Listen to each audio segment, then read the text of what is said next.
Good morning class. मैं Mohan Kumar Singh, BCA department RSS science college Sitamarhi से Java के इस वीडियो सेशन में आप सभी का वेलकम है। तो आइए आज के लेक्चर में जो हमारा टॉपिक है उस पर हम लोग नज़र डालें। तो आज का जो हमारा टॉपिक है वो है मेथड विथ वेर एर्ग्स। तो व्हाट इज वेर एर्ग्स, इस चीज़ को हम लोग जानेंगे। कहता है कि var args represent variable length arguments in method. देखिए, जब भी हम किसी मेथड में आर्गूमेंट्स भेजते हैं तो उसका एक प्रॉपर लेंथ होता है at the time of passing the arguments, और उसी हिसाब से आर्गूमेंट्स पास करते समय जितने लिस्ट होते हैं या जितने नंबर ऑफ पैरामीटर्स होते हैं उतना ही पैरामीटर्स हमें उस मेथड के डिक्लेरेशन में डिफाइन करना पड़ता है। लेकिन यहाँ पे कहता है कि var args represent variable length, यानी जिसका कोई लेंथ प्रॉपर नहीं होगा, वो वेरी कर सकता है आर्गुमेंट्स इन मेथड। ओके, कहता है it allow us to declare a method with unspecified number of parameters for a given argument. यानी किसी भी एक, जब हम आर्गुमेंट भेजते हैं तो वहाँ पे जो पैरामीटर्स है वो अनस्पेसिफाइड नंबर ऑफ पैरामीटर्स, यानी कि हमें ये नहीं पता होता है कि पैरामीटर्स एक भेजा जा रहा है, दो भेजा जा रहा है, या चार भेजा जा रहा है, या कितना भेजा जा रहा है। यानी वो अनडिफाइंड फॉर्मेट होता है, अनस्पेसिफाइड फॉर्मेट में होता है। यानी कि दूसरे शब्दों में क्या है, तो नंबर ऑफ पैरामीटर्स ये हमें पता नहीं होता है। तो वेर एर्ग्स वेरिएबल आर्गुमेंट्स के थ्रू हम इस चीज़ को हम फॉलो अप कर सकते हैं और इसको प्रोग्रामिंग में इसका हम यूज कर सकते हैं। कहता है it must be final argument in the argument list of a method. यानी मेथड का जो आर्गुमेंट होगा, आर्गुमेंट लिस्ट होगा, उसमें ये फाइनल आर्गुमेंट, यानी कि इसके बाद अब मेथड को और कोई आर्गुमेंट्स हम नहीं भेज सकते हैं। It identified the type of argument followed by the ellipse and the name of the variable। मतलब इसको कैसे हम आइडेंटिफाई करेंगे, तो type of the argument, argument का टाइप कैसा है ये तो जरूरी होगा ही होगा, साथ he followed by the ellipse, यानी कि थ्री डॉटेड। एलिप्सिस का मतलब है थ्री डॉटेड, इस बात को ध्यान रखें, ये चार नहीं होना चाहिए और दो भी नहीं होना चाहिए, only three dotted. And the name of the variable का name. Let us see the example here. Class simple नाम का हमारा एक क्लास है और एक दूसरा क्लास है जो कि सिंपल अंडरस्कोर मेन है। तो इसके अंदर हमारा मेन मेथड है और इसके अंदर हमारा इस क्लास का जो भी मेथड होगा वो होगा। अब देखिए इसके अंदर, चलिए हम पहले मेन से इसको देखते हैं। मेन मेथड में हमने क्या किया है कि सिंपल जो हमारा ऊपर वाला क्लास है उसका हमने ऑब्जेक्ट क्रिएट किया। ओके, और ऑब्जेक्ट के साथ दो यहाँ से हम पैरामीटर भेज रहे हैं, राम एंड सीता, और दोनों किस तरह का है, स्ट्रिंग टाइप का है। तो अब जब ऑब्जेक्ट इनिशियलाइजेशन के टाइम पैरामीटर्स भेजते हैं तो निश्चित रूप से कंस्ट्रक्टर कॉल होगा और पैरामीटराइज कंस्ट्रक्टर सिंपल के पास होना चाहिए। सो डैट मैंने यहाँ कमेंट लाइन में लिखा calling constructor and argument passes to constructor. चलिए अब इस सिंपल क्लास में हम चलते हैं। जब हम लोग सिंपल क्लास में आते हैं तो यहाँ पर देखिए ये क्लास यहाँ शुरू हो रहा है और यहाँ पे एंड कर रहा है। ओके, ये हमारा क्लास अभी सेलेक्टेड है।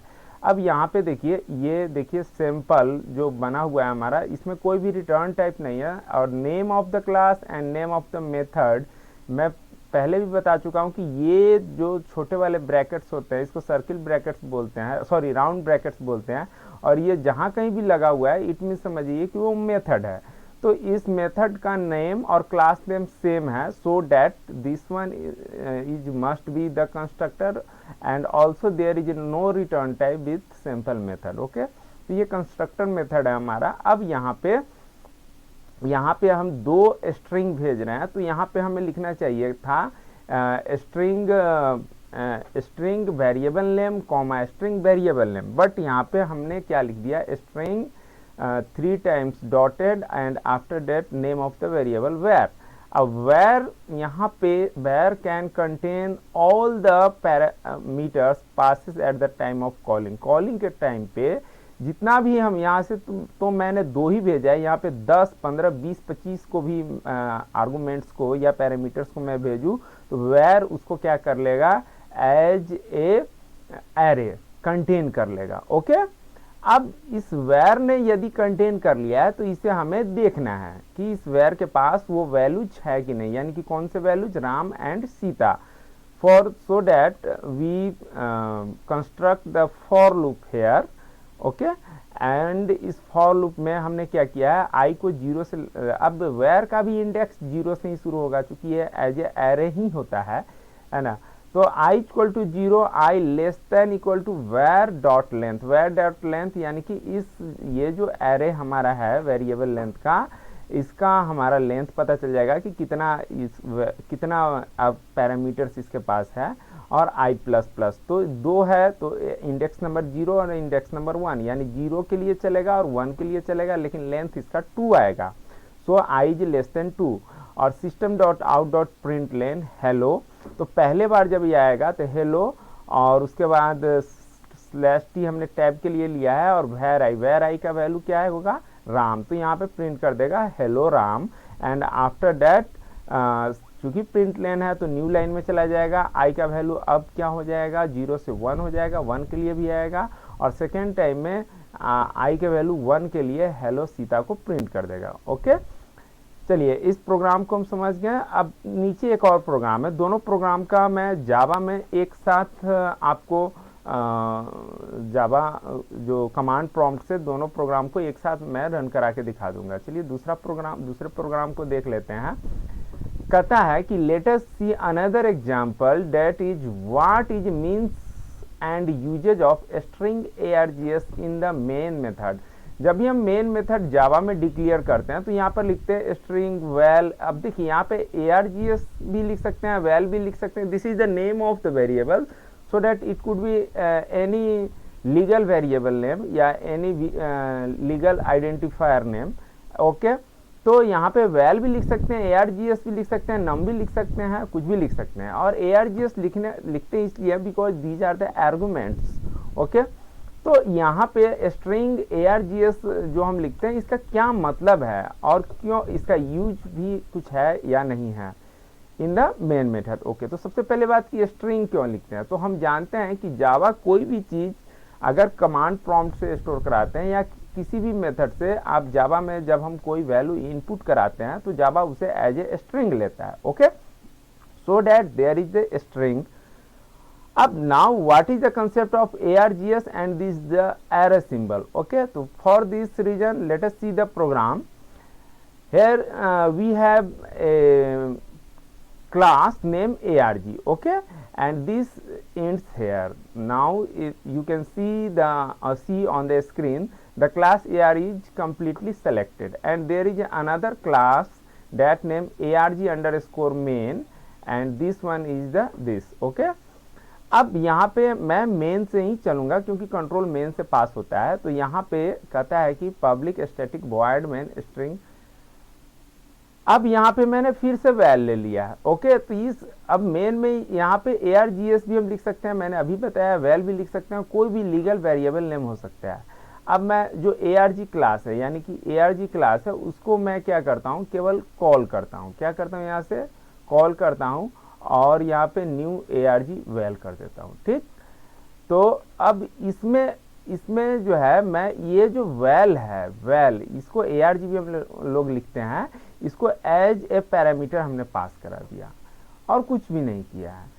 यानी कि मेन मेथड के अंदर में है ना, यहाँ पे जो हमारा वेरिएबल है एरे का, वैल नाम का, इसको मैंने एज ए पैरामीटर जो है इसके कंस्ट्रक्टर को, arg के कंस्ट्रक्टर को पास करा दिया है। ठीक है, तो निश्चित रूप से इसका कंस्ट्रक्टर कॉल हो जाएगा। ओके, अब जब इसका कंस्ट्रक्टर कॉल होगा तो कंस्ट्रक्टर कॉल तो कंस्ट्रक्टर ये रहा, ये name of the class arg, name of the constructor method arg।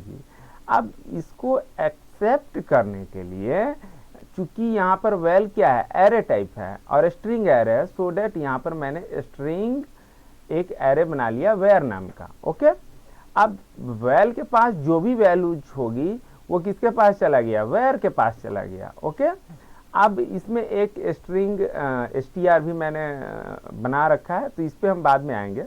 अब यहाँ पे चलिए, यहाँ पर क्या होगा, मैंने एक लूप चलाया i इक्वल टू 0 से लेकर के i less than where length. Where अगर कुछ वैल्यू स्टोर करता है, पैरामीटर्स को स्टोर करता है और वो एक एरे है, उसके कुछ एलिमेंट्स है, तो निश्चित रूप से उसके कुछ लेंथ होंगे, तो लेंथ से छोटा यानी 0 से लेकर के जहाँ लेंथ होगा उसमें -1 तक चलेगा ये, और i प्लस प्लस।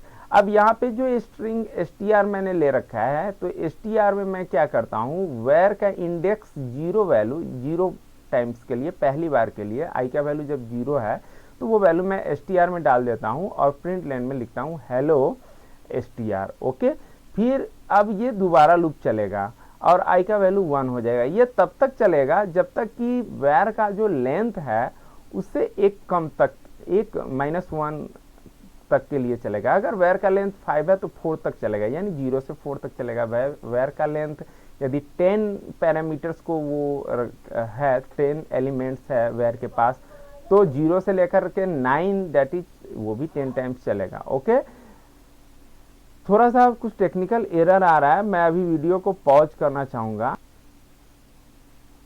ओके, तो कहने का मतलब ये है कि उस वेयर के एक एक एलिमेंट को ये प्रिंट कराने का काम कर रहा है। अब इसका आउटपुट यहाँ पर दे रखा है, लेकिन ये आउटपुट डायरेक्टली ऐसा आएगा नहीं। ऐसा आउटपुट कैसे आएगा, ओके, ये तो आउटपुट दिखा रहा है hello John, hello Ali, hello Ram, hello Gurpreet. Okay, तो कहता है run the above second example as. ये जो सेकेंड एग्जाम्पल मैंने दे रखा है इसको कैसे रन कराना है, तो कहता है save the notepad file as arg_main.java, यानी कि जो क्लास का जिसमें मेन मेथड होता है उसी क्लास के नाम से हम सेव करते हैं, है ना।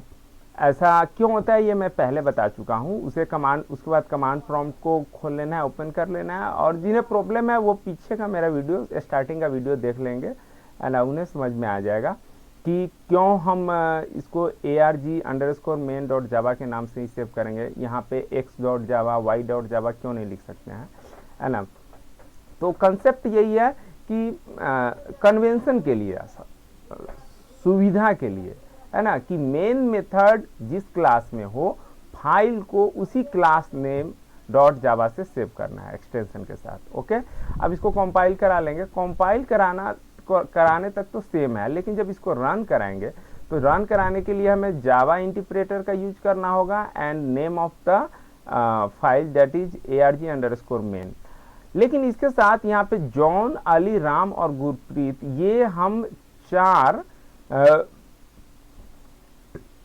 यहाँ पे हम आर्गुमेंट्स पास करा रहे हैं, 4 पैरामीटर्स पास करा रहे हैं। ये पैरामीटर्स किसको मिलेगा, क्योंकि देखिए ये रन कहाँ पे कर रहा है, तो ऑपरेटिंग सिस्टम में कर रहा है, तो ऑपरेटिंग सिस्टम किसको देगा, मेन को देगा। ओके, और मेन को जब देगा तो मेन के वेल के पास ये चारों वैल्यूज हैं। ओके, और ये यानी कि वेल नाम का जो हमारा एरे है इसके पास चारों पैरामीटर्स है, और फिर वही वेल यहाँ पे जाएगा, वेयर के पास जाएगा और इक्विवेलेंट हो जाएगा, वेयर इक्विवेलेंट हो जाएगा वेल के, और वेयर के एक एक वैल्यू को एक एक करके इस तरीके से ये प्रिंट करा देगा। ओके, तो यहाँ पर समझने वाली बात यह है कि ऑपरेटिंग सिस्टम जो ये आर्गुमेंट्स पास करा रहा है तो इसको एक्सेप्ट कौन करता है, मेन करता है। ओके, कई बार ऐसा भी हम लोग लिखते हैं, एक छोटा सा और मैं पॉइंट बताना चाहूँगा कि हम लोग क्या करते हैं कि मेन मेथड में यहाँ पे इंड लिखते हैं और यहाँ लिखते हैं रिटर्न 0। तो कहने का मतलब यह है कि कोई भी फंक्शन जब वैल्यू रिटर्न करता है तो जो कॉलिंग फंक्शन है उसको मिलता है, यानी कि जिसने उसे कॉल किया उसको रिटर्न वैल्यू मिलता है। लेकिन मेन यदि रिटर्न कर रहा है, मेन पे तो क्लास एंड कर जाता है, सॉरी प्रोग्राम का कंट्रोल एंड कर जाता है मेन पे ही, तो जब मेन हमारा रिटर्न कर रहा है तो वो किसे मिलेगा, तो मैं बता दूं आपको, जब ये एक्सेप्ट करता है स्टार्टिंग में ऑपरेटिंग सिस्टम से, so that it is also goes to return value to the operating system, ये ऑपरेटिंग सिस्टम को ही रिटर्न होता है। और हम लोग रिटर्न 0 इसलिए लिखते हैं because return 0 is the of condition और सो दैट प्रोग्राम हमारा सक्सेसफुली टर्मिनेट हो जाए। ओके, अब मैं आऊँगा उस चीज़ पे जो ये दो प्रोग्राम मैंने आप लोगों को बताया था कि ये दो प्रोग्राम मैंने कर रखे हैं, तो इसको एक बार रन करा के हम लोग देख लेते हैं जल्दी जल्दी में। सॉरी, जावा फोल्डर नहीं, हमारा प्रोग्राम नाम का फोल्डर है, और इसमें देखिए arg_main है और ये sample_main है। तो पहले कौन सा वाला प्रोग्राम है हमारा? पहले हमारा है sample_main। sample_main को कंपाइल और रन कराएंगे, तो इसके लिए हमें कमांड प्रॉम्प्ट खोल लेते हैं। कमांड प्रॉम्प्ट में हमें जाना है कहाँ पे? ई ड्राइव में जाना है, और ई ड्राइव में हमें जाना है, कहाँ पे जाना है? तो 1/program फोल्डर में, प्रोग्राम GRAM प्रोग्राम।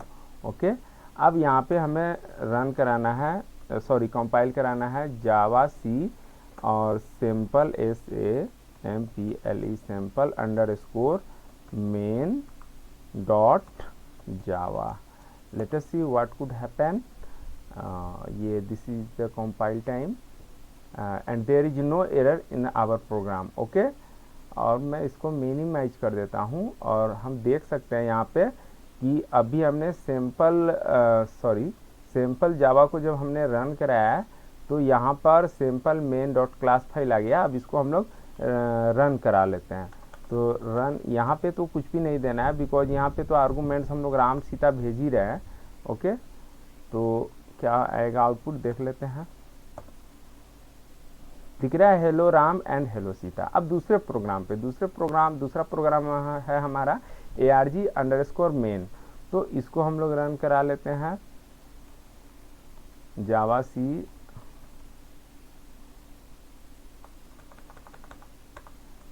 ARG। अब इसको पहले तो कंपाइल कराना है। कंपाइल टाइम तो सेम होगा जैसा कि नॉर्मल पहले हम लोग कंपाइल कराते थे, देयर इज नो एरर। और इस तरीके से देखिए कि arg_main_java का arg_main.class फाइल भी बन के आ गया। अब इसको हम लोग रन करा लेते हैं। तो रन कराने का मेथड क्या है कि यहीं पे हमें आर्गूमेंट्स भेजने हैं। तो हमें क्या भेजना है? जैसे पहले हमारा क्या था? पहले हमारा था जॉन, JOHN, वैसे कुछ भी हम लिख सकते हैं, जॉन, अली, हम राम, सीता, गीता, मोहन, सोहन कुछ भी लिख सकते हैं, अली, और फिर राम था हमारा, और राम के बाद हमारा था Gurpreet. Okay, and let us see what could be the output. Hello John, hello Ali, hello Ram and hello Gurpreet. Okay class, तो मैं अपना वीडियो अब यहीं पे एंड करता हूँ। आपने मेरा वीडियो देखा, इसके लिए बहुत बहुत धन्यवाद। नेक्स्ट सेशन के साथ फिर मैं उपस्थित होऊंगा। ओके।